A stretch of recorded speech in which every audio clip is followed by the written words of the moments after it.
কত টাকা করে পেল কোপা আমেরিকা জিতা আর্জেন্টিনা এবং ইউরো জিতা স্পেন? থাকছে ভিডিওতে বিস্তারিত। 7 ঘন্টার ব্যবধানে শেষ হলো দুটি মহাদেশীয় টুর্নামেন্ট।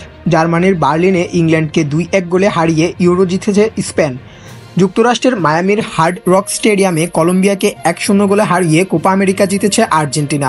দুটি টুর্নামেন্ট আয়োজক ভিন্ন, প্রাইজ মানির অঙ্ক সমান নয়। এবার দেখা যাক দক্ষিণ আমেরিকা মহাদেশের চ্যাম্পিয়ন হয়ে আর্জেন্টিনা পেয়েছে কত টাকা, ইউরোপ সেরা স্পেনই বা পেয়েছে কত টাকা। মহাদেশীয় ফুটবলের নিয়ন্ত্রক সংস্থাগুলোর মধ্যে ইউরোপের ইউএফএকেই সবচেয়ে বেশি প্রভাবশালী বিবেচনা করা হয়। সবচেয়ে ধনীয় সুইজারল্যান্ডের নিয়োভিত্তিক সংস্থাটি।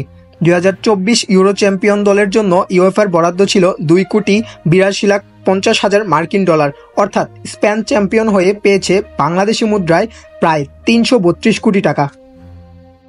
বিপরীতে কোপা আমেরিকার আয়োজক কনমেবল 10 দলের টুর্নামেন্টের মোট প্রাইজ মানি রেখেছিল $7,20,00,000 মার্কিন ডলার। এখানে অংশগ্রহণ ফি বাবদ প্রতিটি দলের ন্যূনতম $20 লাখ নিশ্চয়তা দেওয়া হয়েছে।